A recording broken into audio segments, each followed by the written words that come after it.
I'm Logan Crawford, and right now on Spotlight, we're speaking with Linda Salerno Forand. She is an insightful and tenacious author who is empowering readers in her book, You Have Time to Die and Go Broke, equipping them with strategies to navigate the treacherous terrain of the healthcare system without facing financial ruin.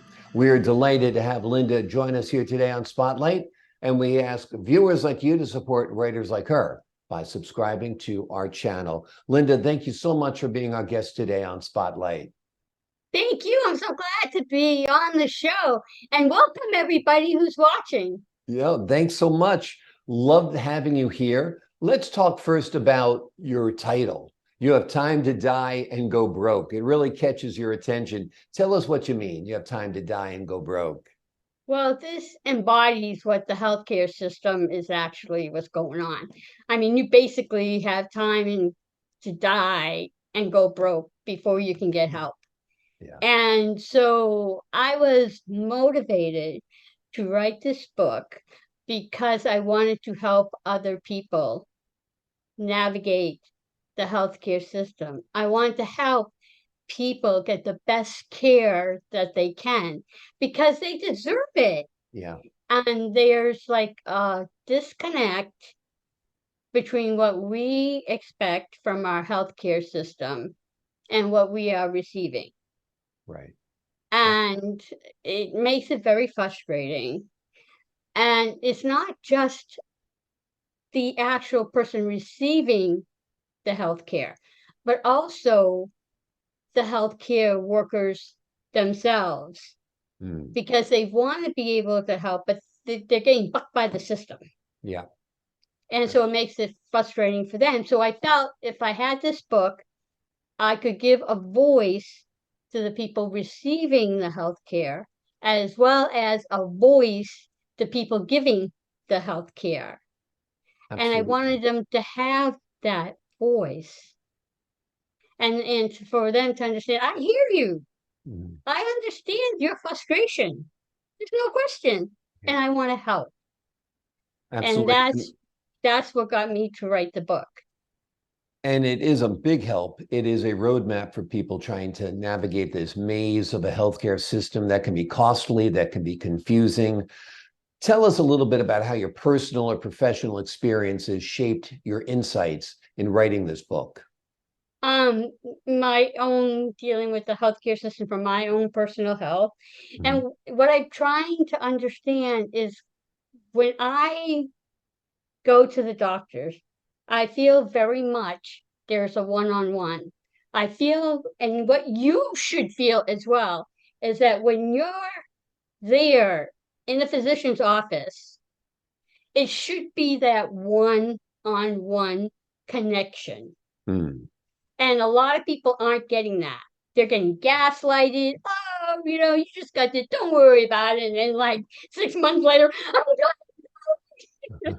And it's just like, Exactly. so to have that one on one connection, like a partnership, Right. that's what you want. You want a partnership when you go to the doctor's office. And that's what you should have. Absolutely. And that's what Absolutely. you deserve. What And do for you some go ahead? I'm sorry. reason, like when I dealt with my husband David, who had pulmonary fibrosis, Mhm. and like with my mom now, because I'm a caregiver for my mom, Mhm. I can't, for some reason, get that partnership. It's easier for me on my own, like with my health care, like for Right. me, compare, and so I wonder if it could be the aspect of their medical history and how the actual doctors deal with it compared to mine, or it's just the aspect of, I'm responsible for this person. So you're going to do what you're going to do, Mm. whether you like it or you're not. You're Right. going to answer my questions that I need answered. That I think with my healthcare, I don't feel as life threatening or as critical or as responsible as I do for someone that I'm caregiving for. Yeah. And so what happened is it started off that I married my husband. Hmm.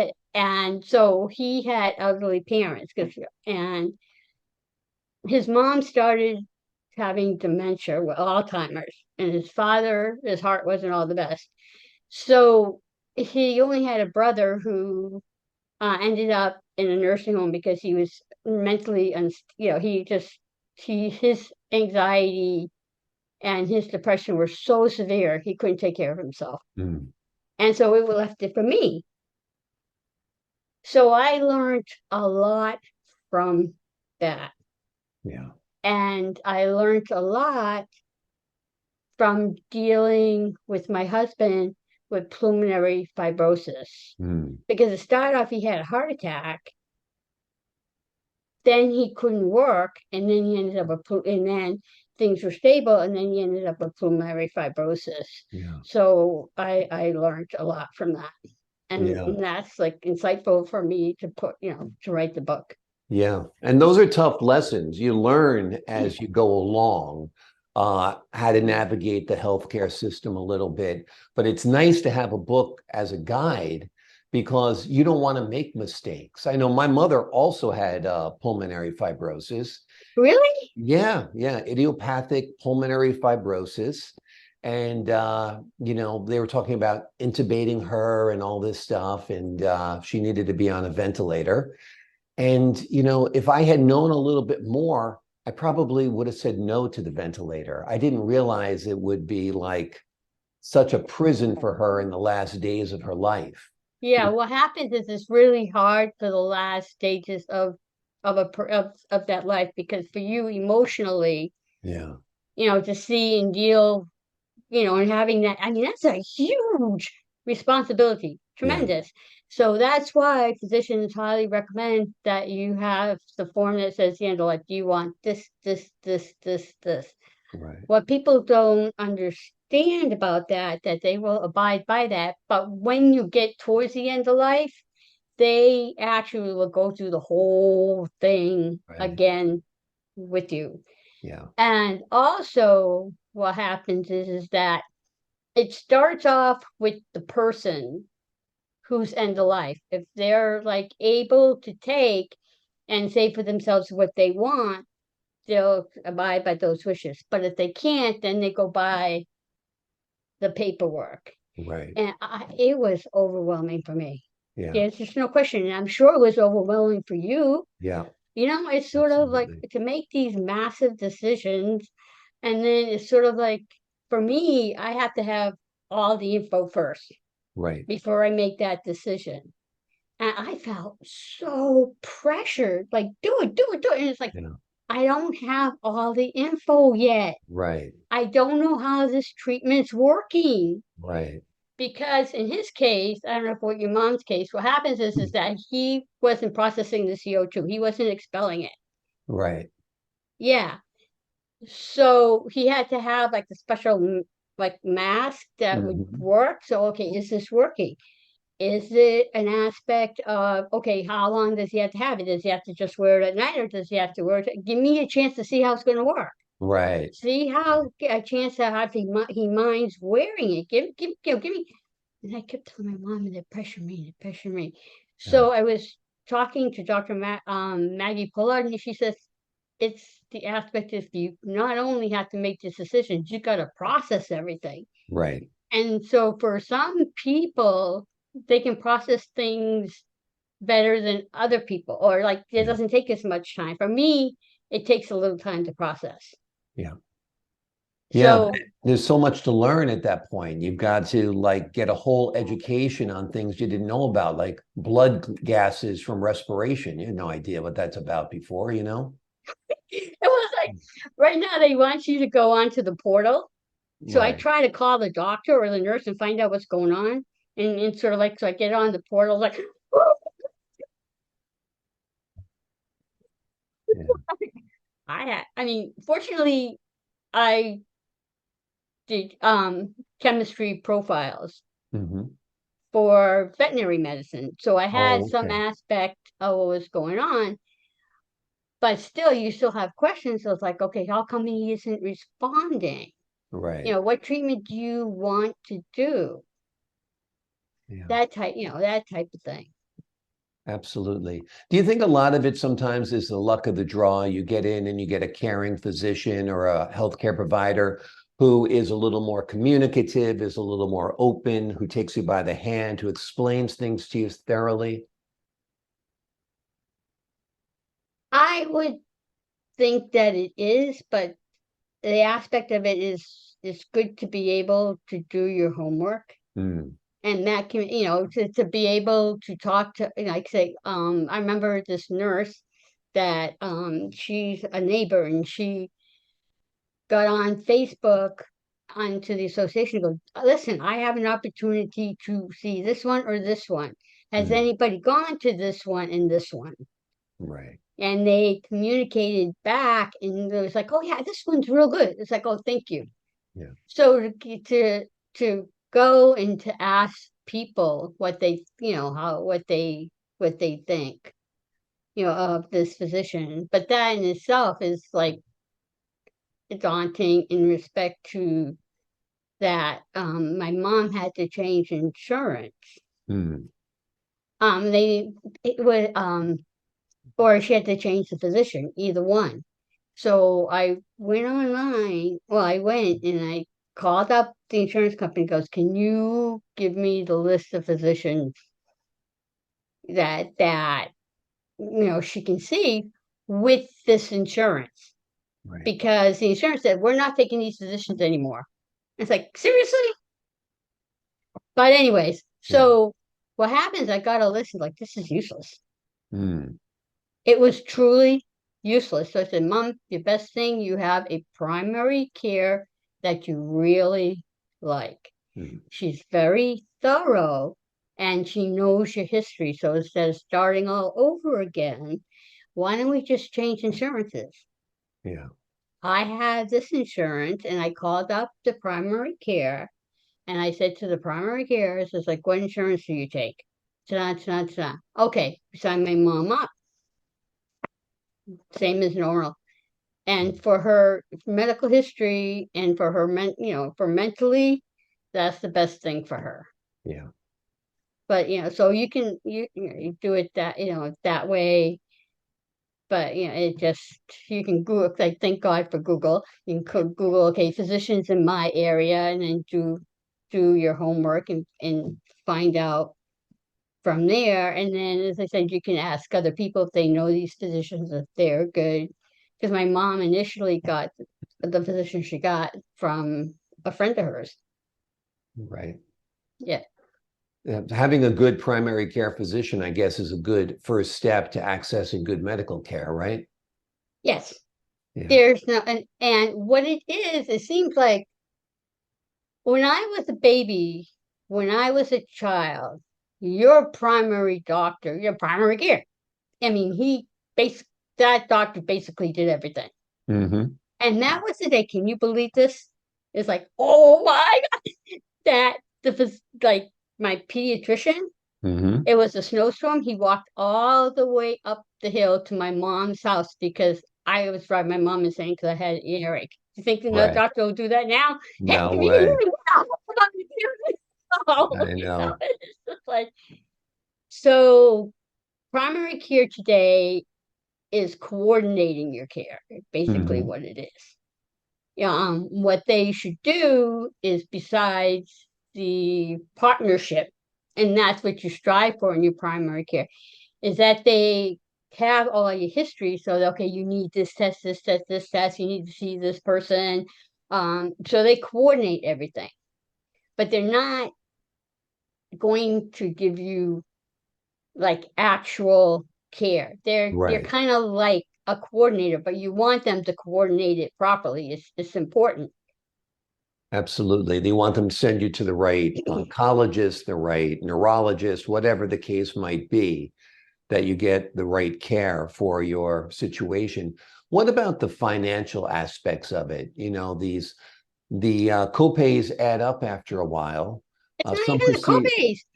Let me Yeah. tell you something. Okay. The insurance companies, institutions need a major overhaul. Yeah. They run the healthcare system. And because, you think copays, how much you pay for insurance, what they're going to pay is so much more than that. It's Right. insane. Because what happens and what government's trying to do now is you have Medicaid and Medicare. Medicare pays a lot more to the hospitals than Medicaid. Mm. So what happens, because people always talk about Medicare, Medicaid. So what happens is if you have a hospital that tends mostly to lower income people, people on Medicaid, they can't afford to stay open. They can't because they rely on the money getting back from the insurance. Mm. So what happens is these hospitals close, creating an inequity among the care from lower class to upper class or middle class. Um, and then they have to travel farther for their health care. Insurance also dictates who they're going to cover. Mm. So even if a physician wants, okay, I want to have this insurance and I want to have that insurance, the insurance company has their logarithm Hmm. and they'll say, nope, it's not worth it. We're not going to have you in our system. If you want us to, normally we would say like we'll give you 60%, you pay 40%. We're gonna give you 20%. Mm. So they also too dictate prior authorization Mm. drives the doctors insane. Yeah, exactly. And so they have so much paperwork, so much dealing with the insurance company. And here's another tip. What happens when it deals with the insurance? I've had two doctors that are gurus dealing with the insurance company. So if you have doctors doctors that are gurus with the insurance company, Hmm. hallelujah. Yeah. Yeah. So that's important. So in order to deal with this, what you want to do is first of all, when you go into the hospital, okay, if they open up a gauze and they don't use it, you're gonna get charged for it. Right. Um, and so you want to go over your bill. You can actually go to the hospital and say, I disagree with this, or work with them to see if you can do a budget plan. Mm. So that's kind of like a help. Also, next, for the prescriptions, what happens is they have grants, and I've gotten grants for one of my prescriptions, one of my husband's prescriptions. The To find out about these grants, you can actually ask your doctor. If you see a prescription ad and they say like, we can help you, Right. call them up, see if they can help you. So that can cut costs on your prescription.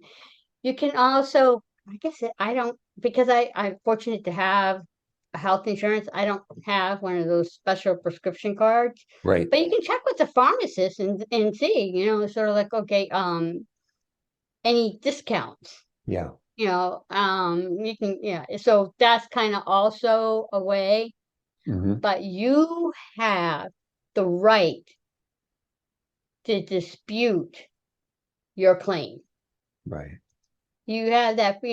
So if you don't feel this is just, then call up the insurance company and say it. And they have, the bill how you can do it. Yeah. No, Yeah. it's good advice for sure, and it's particularly the pre-authorizations with medication. Some of the most beneficial cutting edge medicines have to have a pre-authorization, and sometimes you need those medicines right away. and you got to get back in touch with your doctor. They've got to call up the insurance company. It really is awful, because basically what the insurance company is doing is trying to make it difficult for you to get the more expensive drug. Oh yeah, they've been in for the profit. There's no question. Yeah. And then what happens, what even complicates the system more, is you have the hospital, but then there's an organization that runs the hospital. The best example I can give is we have in Worcester, St. Vincent's Hospital. It's run by Tenant in Texas. Right. They had the longest nursing strike ever. They even went down to the headquarters in Tenant, and they'll say, "No, we're going to have nurses replace you." Right. They don't care, and they say they care, but the bottom line is money. Yeah. Absolutely. Absolutely. I have found some of the good RX cards, like you said, these membership Yeah, that's cards what's on. Yeah, are very, very helpful, because sometimes I'll have insurance and the drug will come back and it's still $358. But then you look on your GoodRx, website or on the app on your phone, and it might be $50 or $75. So yeah, that's a good yeah. backdoor savings, don't you think? Oh, it's excellent recommendation. Yeah. It did. Go for it. Yeah. I Yeah. love it. Absolutely. Absolutely. What about the wait? I know that bothers a lot of patients. They go to a doctor's office and they wait and wait and wait in the waiting room to get care. Any way to get around waiting so long to get your medical care? Um, that had what you if you're in an emergency room, what happens is I've heard so many people say we just walk out. Right. So what happens is that you have to know who you're talking to. Hmm. So what happens is there's a nurse, you may think the nurse will see you right away, but she's actually triage. Right. So you want to know who you're talking to, and make sure that that triage nurse knows the whole situation. She's not blowing you over, Right. because that nurse is going to be the one that goes to the doctors. As far as waiting for appointments, that it basically is the system doesn't have enough helpers. They Mm. don't have enough nurses. They don't have enough doctors. Um, so if you're sick, you call in and then say, "Oh, well, you can't get an appointment to so and so." Well, that's why they have urgent care. Right. True. So if you're sick and the doctor doesn't have an appointment, but it's not life threatening, it's not really an emergency, you can go in urgent care. There are more urgent cares kind of like opening up. So then that leaves the emergency room situation Yeah. where you're waiting in there.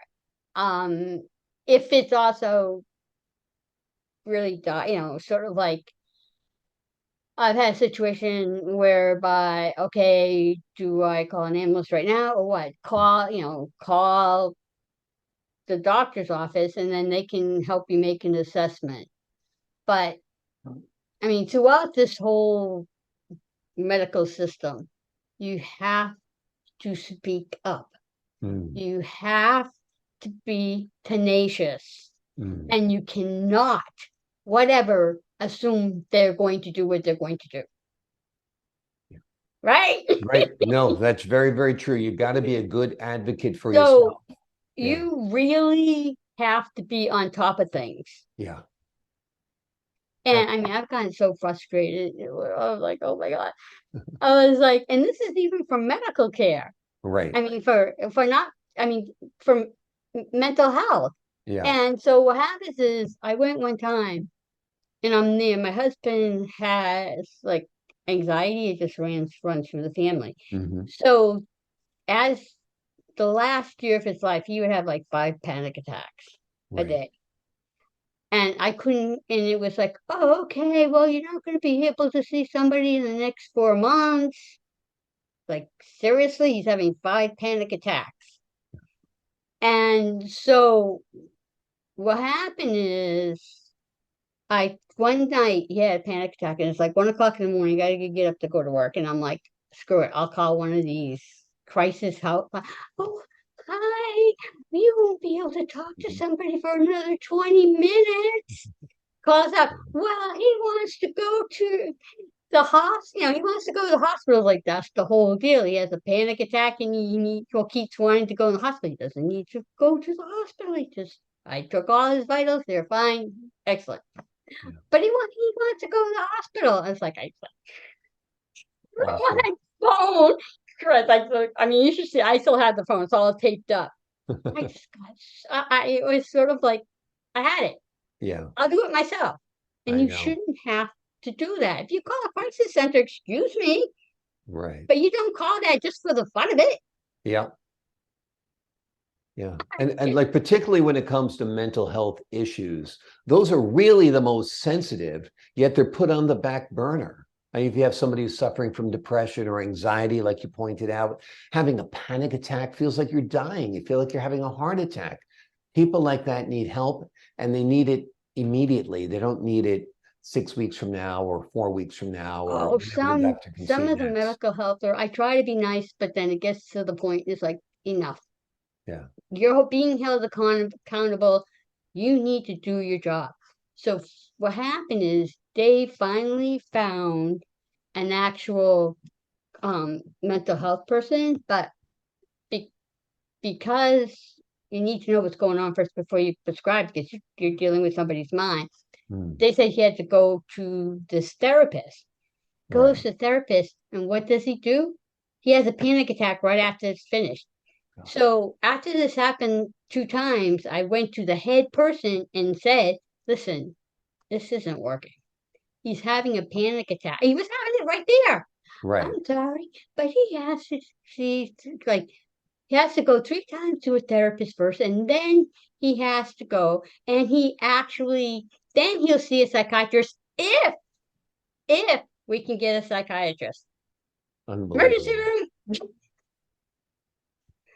And you Crazy. wonder why the emergency room is filled up the way it is. Yeah. Exactly. Exactly. Was it rewarding for you writing this book, knowing you're going to help a lot of people who are dealing with similar struggles? Yes. Yeah. Yeah. It is. And sometimes I wonder if it would help, but it was something that was important for me to do through my experiences, because I kind of like never want anybody to go through what I went through. Yeah. Exactly. It's like, no way. And it's not right that when we have to pay X amount for our insurance and then we end up getting the care we care. That's not right. Exactly. And again, you talk about being frustrated. And again, the physicians are getting frustrated. I went one time, right? And so his lung doctor goes, well, yes, this one result that says that he may have arthritis and that can affect the lungs. And so he has to see a rheumatologist. So it's like, okay. Hey, Right. but it's in Worcester, which is a half hour. Right. And I'm like, but he wasn't doing well. So Yeah. that's was a challenge. Right. So, but he has to go to them. But I want somebody closer. No, he has to go. So get everything set up, the tanks, like, yeah, I mean, Yeah. the tanks and everything. And so gets there. The rheumatologist goes, what's it here for? And I'm like, because one of his results show he has arthritis. I'm looking at this like, really? Yeah, that he looks at it, it's like, this is equivocal. It really is not a definitive test result. I'm like, okay, so why are you here? Like, Unbelievable. Unbelievable. because the doctor referred me, David, to you. Gosh. But I don't want to get, it's like, call him. Yeah. Just on the phone, and I can just hear the background. You're one number 8 in the queue. And he Oh, slams the phone down and he said, screw it. I'll just put this in my report. amazing. Amazing. Well, Linda, you have done a great job in empowering people and helping people. The name of the book is You Have Time to Die and Go Broke. In the Yes. meantime, she's showing you how to access good quality healthcare in a timely fashion and in a manner that hopefully won't have you go broke. Linda, thank you so much for taking the time to speak with us today on Spotlight. It's a pleasure too, and I wish you well and take care. Oh, I appreciate it. And to the folks at home, I'm Logan Crawford, thanking you for your time this time until next time on Spotlight. Yeah. So buy it before you need it. You have time Exactly. to die and go broke. Be Exactly. empowered. Good advice.